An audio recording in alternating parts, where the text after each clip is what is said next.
बानों का जिक्र किया सर।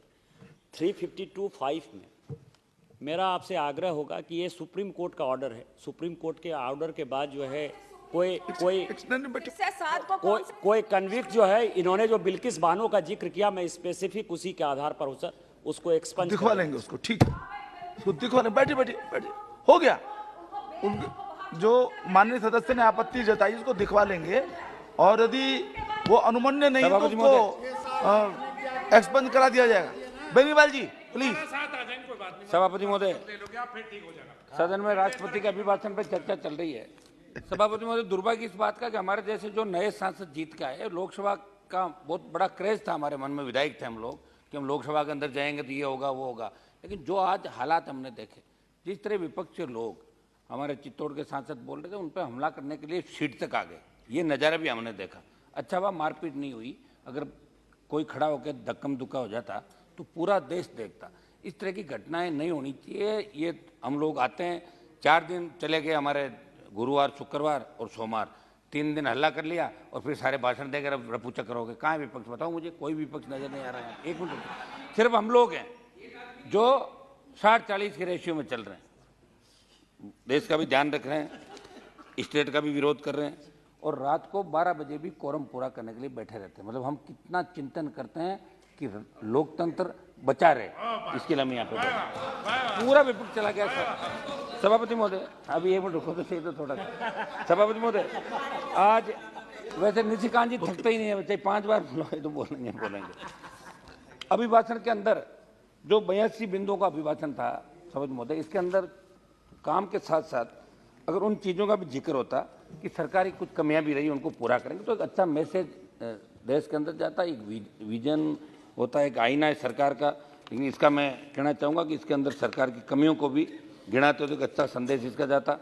अभिभाषण के अंदर आज़ादी के 75 वर्ष पूरे करने, आज़ादी के अमृत काल में प्रवेश, महामहिम ने हम सबके और देश के प्रत्येक नागरिक को प्रतिबद्ध किया। 25 वर्षों में जो आगामी 25 वर्ष है, हमें कृत्यों की पराकाष्ठा करके दिखाना है। लेकिन मैं सदन के माध्यम से पूछना चाहूँगा, क्या सरकार अपने कृत्यों की पराकाष्ठा में खरी उतर रही है? मेरा सवाल है साहब। प्रधानमंत्री जी ने 2014 के अपने पहले स्वतंत्रता दिवस के भाषण में अपने विजन 75वें वर्ष में नए भारत की रणनीति घोषणा की, जो 2018 के अंदर जारी किया, और इसके अंदर लिखा कि भारत बनाने का जो लक्ष्य था, नए भारत में गंदगी, अशिक्षा, भ्रष्टाचार, गरीबी, कुपोषण और कमजोर कनेक्टिविटी से मुक्ति का लक्ष्य था, जिसे हम 2022 के अंदर पूरा कर लेंगे। लेकिन अभी तक 2022 के अंदर जो आपका वादा था वो पूरा नहीं हुआ, और कई चीज़ें जो लक्ष्य थे जो पूरे नहीं, वो देश के रिकॉर्ड से ही गायब है। ये सवालों के जवाब के अंदर आप दे, जनता इससे कई % इस बात को लेकर पूछती है। सभापति महोदय, दलित राष्ट्रीय अपराध रिकॉर्ड ब्यूरो की नवीनतम उपलब्ध रिपोर्ट में 2021 में अनुसूचित जातियों के खिलाफ अत्याचार के 50,900 मामले, अनुसूचित जनजातियों के खिलाफ अत्याचार के 8,802 मामले दर्ज किए। और भले ही 2022 का डेटा आज तक उपलब्ध नहीं है, यकीन है कि महीने दर महीने हमले बढ़े ही होंगे। मेरे राजस्थान के अंदर जहाँ से मैं आता हूँ, मटकी के अंदर आज़ादी से 70 साल बाद अगर मटकी से कोई दलित का बेटा पानी पीने गया और उसको टीचर ने मारा, मैं खुद मौके पे गया था, वहाँ पे जालोर के अंदर न्याय दिलाने के उस पीड़ित बच्चे को। आज़ादी के 70 साल बाद, 75 साल बाद अगर राजस्थान के अंदर ऐसे अपराध हो कि दलित दूल्हा घोड़ी पर नहीं बैठे, किसी ने मूंछ रख ली तो उसकी हत्या कर दी जाती, जितन मेघवाल की, ये घटनाएं राजस्थान के अंदर हो रही है। लेकिन हमें आपको इसलिए बताना पड़ रहा है कि राजस्थान में भी अभी सरकार वेंटिलेटर पे, सरकार धड़ों में बंटी हुई है, और भारतीय जनता पार्टी भी राजस्थान के अंदर विपक्षी भूमिका नहीं निभा पा रही है। ये तो हम बैठे हैं तो राजस्थान के अंदर मजबूत विपक्षी भूमिका राजस्थान में निभा रहे हैं, और यहाँ भी राजस्थान की अगर कोई बात करता है तो हम मजबूत तरीके से राजस्थान की बात भी आपके सामने करते हैं। सभापति महोदय, गरीबी जनवरी 2023 में ऑक्सफैम इंडिया ने दावोस में 2023 वर्ल्ड इकोनॉमिक फोरम के, अभी आप ही हमारे बालियान जी पूछेंगे इतने आंकड़े कहाँ से लाए, मैं पढ़ता रहता हूँ साहब, तो मेरी बात तो सुनिए। 1 मिनट रुको, मैं मुझे डिस्टर्ब मत करो प्लीज आप, है ना। फोरम के उद्घाटन एक report survival of the richest the India story जारी की, जो भारत की एक बहुत ही निरंजन तस्वीर पेश करती है। ये रिपोर्ट बताती है कि 12 से 21 तक भारत में बनाई गई संपत्ति का 40% सिर्फ 1% आबादी के पास गया। केवल 3% धन नीचे के 50% लोगों के पास गया।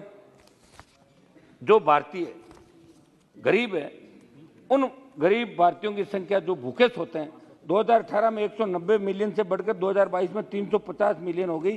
केंद्र सरकार ने खुद सितंबर 2022 में सुप्रीम कोर्ट को प्रस्तुत किया कि व्यापक भुखमरी के कारण 5 साल से कम उम्र के बच्चों में 65% मौतें हो रही है। मैं ये नहीं कह रहा हूँ कि आपने किया, 50 साल कांग्रेस ने भी राज किया, और जब उनको पता था कि अभी तीसरे मोर्चे के लोग बोल रहे हैं तो हमें कौन से चले गए छोड़ के सदन। मैं कांग्रेस पे भी आरोप लगा रहा हूँ इसके अंदर। और मैं उम्मीद करता हूँ कि जवान और किसानों ने प्रधानमंत्री जी को सत्ता के शिखर में बिठाया, दूसरा चांस है। तो ये बात आपके सामने रखनी जरूरी भी है कि क्या कारण रहे कि हम हमारे वादे पूरे नहीं कर पा रहे। अक्टूबर 2022 में विश्व बैंक ने गरीबी और साझा समृद्धि रिपोर्ट जारी की, जिसमें निष्कर्ष निकाला वैश्विक स्तर पर 7 करोड़ लोग जो उस वर्ष महामारी के कारण हुए आर्थिक नुकसान के कारण गरीब हो गए, उनमें से 5.6 करोड़ भारतीय थे। ये भी निराशाजनक है। भारत सरकार ने गरीबी पर डेटा प्रकाशित करना बंद कर दिया। वास्तव में भारत में गरीबी पर अंतिम आधिकारिक डेटा NSSO द्वारा 2011-12 का है।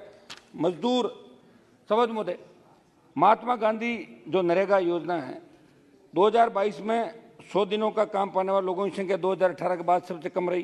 केवल 0.77 मिलियन लोगों को अनिवार्य रूप से काम मिला।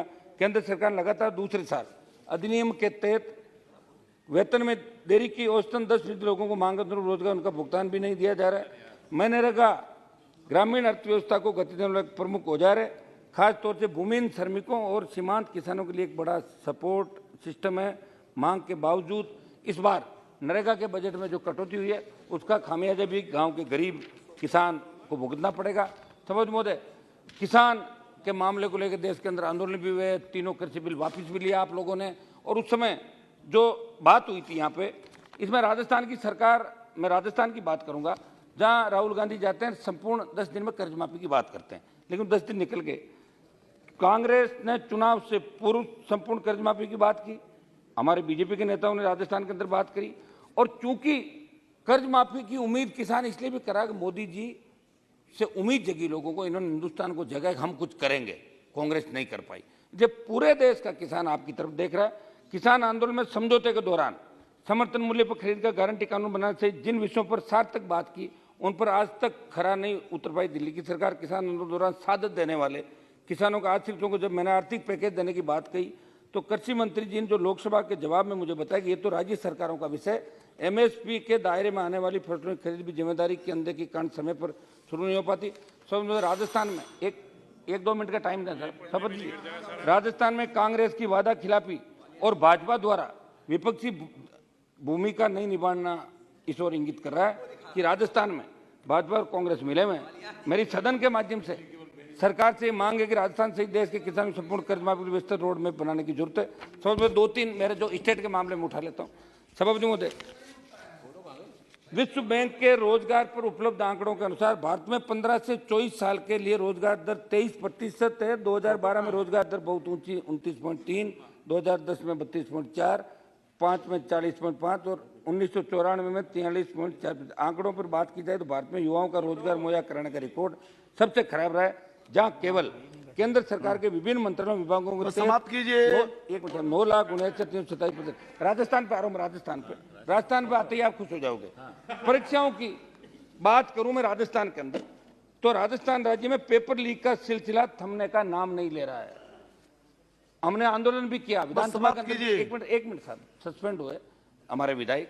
और पेपर लीक के तार जो भी सेकंड ग्रेड भर्ती हुई, उससे पहले रीट का एग्जाम हुआ, 4 परीक्षाएं जो लगातार पेपर लीक को लेकर बड़े आंदोलन में आपकी पार्टी ने भी वहां विधानसभा के अंदर प्रयास किया था, लेकिन जो करना चाहिए था वो प्रयास नहीं कर पाई, हमें निकाल दिया गया। 1 मिनट साहब, पूरी बात करना था मुझे, 1 मिनट राजस्थान पे संक्षेप में कहिए। तो संक्षेप में कह रहे हैं साहब आप, 1 मिनट बात पूरी करना था। मैं पेपर लीक के अंदर यही डिमांड करूंगा कि हमारी श्रीमती नवनीत राणा जी, समझ मुझे पूरी बात तो करने दें साहब। अध्यक्ष महोदय, आपका बहुत बहुत धन्यवाद। Discussion on motion of thanks on the जल्दी समाप्त प्रेसिडेंशियल कीजिए। एड्रेस। कर दो, 1 मिनट करिए। सभापति जी 2 वाक्य बोल के समाप्त कीजिए, लंबा बताने की जरूरत नहीं है जी। एक मिनट में कर दूं, ये लो बिना 2-3 वाक्य बोलिए। राजस्थान पे यार मैं एक ना अब आप कहना नहीं करूंगा मैं। सभापति जी, राजस्थान में जो पेपर लीक की घटनाएं हो रही है उसकी CBI जांच की डिमांड वहां चल रही है, क्योंकि वहां की सरकार नहीं देगी। हम चाहते कि आप इंटरव्यू वहां करें। एक मिनट बात तो पूरी करना है साहब, ऐसे क्या कर रहे हैं, 1 मिनट बात करने दें। कोई मुझे थोड़ी बुला रहे, सब लोग बोले हैं, बैठे हैं रात तक, बात पूरी करने दें। सीबीआई जांच के लिए आप गवर्नर को निर्देशित कर सकते हैं, सीबीआई जांच होनी चाहिए। एक पेपर लीक की सेकंड ग्रेड की होगी, रीट की होगी। दूसरा मेरा है कि गैंगवार की घटनाएं जो राजस्थान में बढ़ रही है, कोई सुरक्षित नहीं। सीकर, अलवर, जयपुर, जोधपुर ओके, सहित ओके। जो गैंगवार की घटनाएं हो रही है, महिला उत्पीड़न में जो राजस्थान बर्बादी की ओर जा रहा है, और जो भ्रष्टाचार Discussion on motion of thanks on the presidential address.